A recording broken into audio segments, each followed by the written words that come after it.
Hello and welcome to Simple Sensations with Stephen. Today, I'll be walking you through how to bake a delicious vanilla cupcake. So to start with, you're going to take your sugar and pour that into your mixing bowl. And then we're going to take our 2 sticks of butter, which is half a cup, and we're going to mix that in with the sugar as well. We're going to cream those on a low speed to begin with, and if you don't have a stand mixer like this in your room, or if you don't have a hand mixer, which will also be fine, you can just whisk it by hand using a simple whisk. Alright.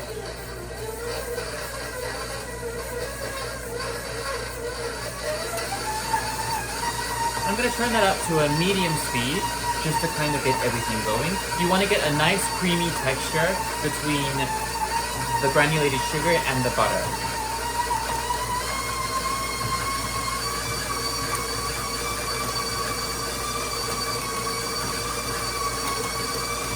And I turn it up 1 notch on the speed every now and then.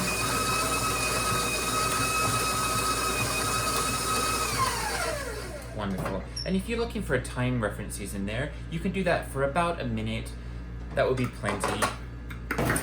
Alright, now I always like to scrape down the paddle when I take it out of the mixer, just to make sure I've got everything still in the bowl. Alright, and we can put that aside for a moment. We'll be bringing that back. And as you can see, this nice creamy texture between the butter and the sugar. And that's going to be very helpful as we move on, because that's what's going to be part of what gives our cake the nice fluffy consistency. Alright, next we're going to add our eggs. It's 2 eggs.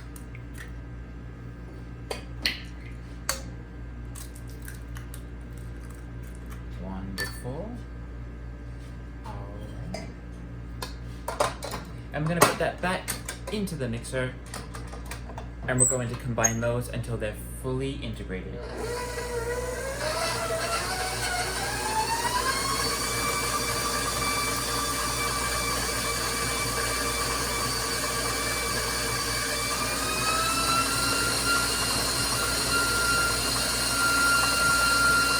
You can also give this about a minute this time around.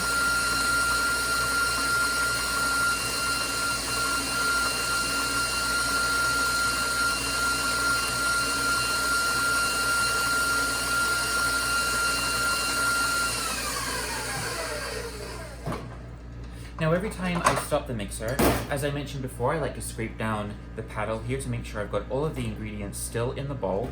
I think it's also very important to scrape down the inside of the bowl, because you want to make sure you're giving everything just a fresh stir of ingredients, like so, just to make sure it's all in the bottom of the bowl. Sometimes things like to stay on the sides or on the paddle, but you want to make sure the recipe is all in the bottom of the bowl here.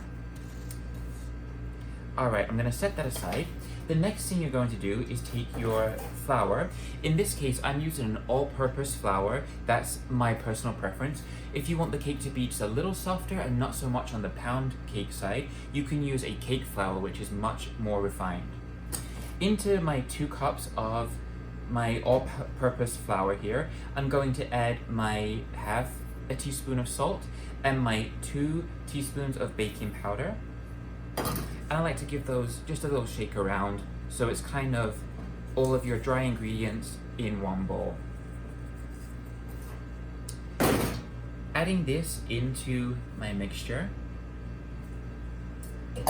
I'm going to put this back on the mixer, and I'm going to put it onto a very low speed. You want to make sure that you've got this going on just a low speed this time around, because you don't want the dry ingredients to spill out of your bowl. Your next step will be to take your milk. You can keep this at room temperature. If it is coming out of the fridge cold, that will be okay, but room temperature is preferred. And I'm going to pour this in very slowly, which is another reason why keeping this on a low speed to begin with is going to be your best option.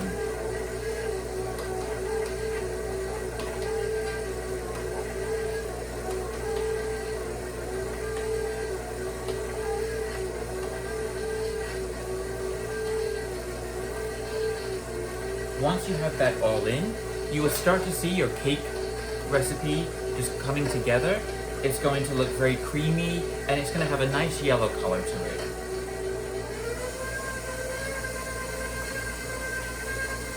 I'm going to add a splash of vanilla. About a teaspoon is good, but you want to give it just that nice hue of vanilla coming through. And now I'm going to mix it for about a minute on medium speed.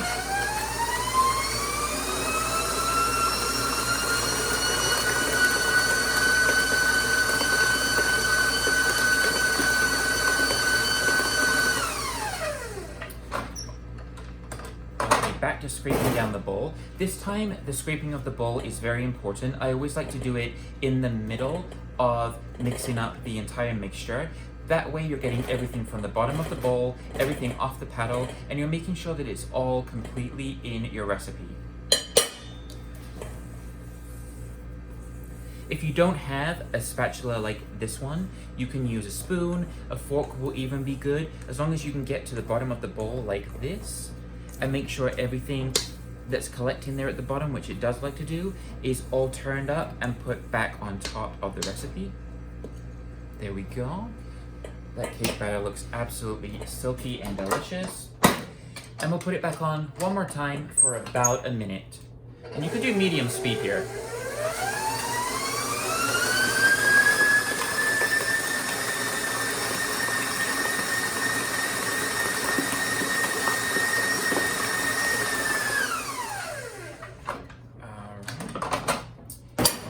Bringing that down for our last scrape down.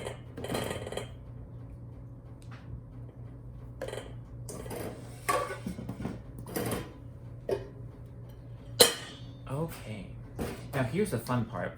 In every room we should have an ice cream scoop, which is going to be the best way to keep your cupcakes all at a consistent size. I'm using this one here, it's about 4 ounces. If you don't have an ice cream scoop like this, you can simply use a spoon. You're going to want to do probably a couple of big serving size spoons in each cupcake liner, just to make sure you're going to get the nice size and the nice height that you want on your cupcake. And this recipe here will yield at least 1 dozen. It's going to probably yield 15 to 16 cupcakes altogether. So if you're looking for that nice even dozen to serve at your party, this is perfect, with a couple of leftovers for yourself.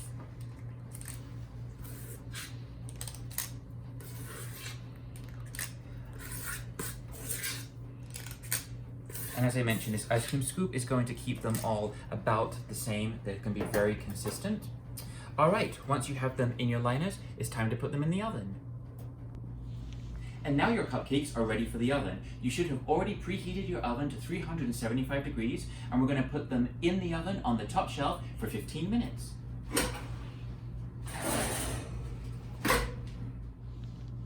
Once your timer goes off at 15 minutes, you're going to rotate the cupcakes and cook for an additional 10 minutes.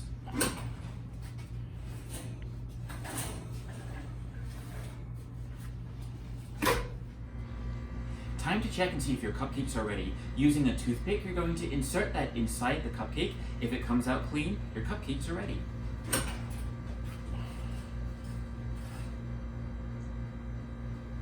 We have success.